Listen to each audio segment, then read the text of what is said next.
అందరికీ నమస్కారం అండి. తెలంగాణ రాష్ట్ర ప్రభుత్వ ఉద్యోగుల డిఏ బకాయిలు మరియు రెండో పీఆర్సీపై ప్రభుత్వ నిర్ణయం బకాయిలు తీర్చేటప్పుడు ఈ వీడియోలో వీటి గురించి పూర్తి వివరాలు అయితే తెలుసుకుందాం. ముందుగా వీడియోని సపోర్ట్ చేసే వారందరూ కూడా వీడియోని ఒక లైక్ చేసి మీతోటి ఉద్యోగ మిత్రులకు వీడియోని అయితే షేర్ చేయండి. ఛానల్ని ఫస్ట్ కనుక విజిట్ చేసినట్లయితే తప్పనిసరిగా సబ్స్క్రైబ్ అయితే చేసుకుని పక్కన ఉండే బెల్ సింబల్ని యాక్టివేట్ చేసుకోండి. ఉద్యోగుల సమస్యలు తీర్చేటప్పుడు రిటైర్డ్ ఉద్యోగుల బకాయిలు ఎప్పుడు ఇస్తారు? కొత్త పీఆర్సీ 5 డిఏలు ఎప్పుడు ఇస్తారు? అసెంబ్లీలో ఎల్పీ ఉపనేత హరీష్ గళమెత్తిన బీఆర్ఎస్ ఎమ్మెల్యేలు. ఇక్కడ మెయిన్గా రిటైర్డ్ ఉద్యోగుల ప్రభుత్వ ఉద్యోగుల సమస్యలపై బీఆర్ఎస్ ఎమ్మెల్యేలు అసెంబ్లీలో గళమెత్తారు. వారి పట్ల సర్కార్ చిన్న చూపు చూస్తుందని అసెంబ్లీ ప్రశ్నోత్తరాల సమయంలో మండిపడ్డారు. ముఖ్యంగా రెండవ పీఆర్సీ ఎప్పుడు ప్రకటిస్తారో, 5 పెండింగ్ డిఏలు ఎప్పుడు ఇస్తారో, రిటైర్మెంట్ బకాయిలు ఎప్పుడు ఇస్తారో చెప్పాలని నిలదీశారు. అయితే ప్రభుత్వం నుంచి సరైన సమాధానం రాకపోవడంతో అసెంబ్లీ నుంచి వాకౌట్ చేశారు. సర్కారు చెప్తున్న మానవీయ కోణం మాటల్లో తప్ప చేతుల్లో లేదని మండిపడ్డారు.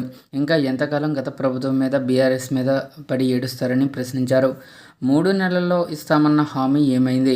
యాక్చువల్గా ఎన్నికల మేనిఫెస్టోలో అధికారంలోకి వచ్చిన 3 నెలల్లోగా కొత్త పీఆర్సీని ఇంప్లిమెంటేషన్ చేస్తామని హామీ ఇచ్చారండి.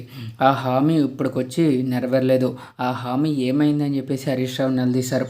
ఈ నెల 31తో పీఆర్సీ కమిటీ గడువు అయితే ముగుస్తుంది. గడువును మళ్ళీ పొడిగిస్తారని ప్రశ్నించారు.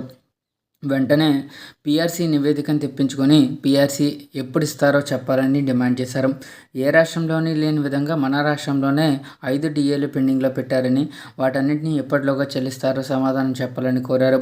గతంలో కేసీఆర్ మధ్యంతర వృత్తి ఇచ్చి ఆదుకున్నారని, ఐఆర్ పెంచి ఉద్యోగులకు ఉపశమనం కలిగించాలని సూచించారు. రాష్ట్రంలో ఎంతమంది రిటైర్మెంట్ చేశారు, వారికి చెల్లించాల్సిన బెనిఫిట్స్ ఎంత, ప్రభుత్వం ఇప్పటివరకు ఎంత చెల్లించింది, మిగతా బకాయిలు ఎప్పటిలోగా చెల్లిస్తారో సభలో స్పష్టం చేయాలని డిమాండ్ చేశారు.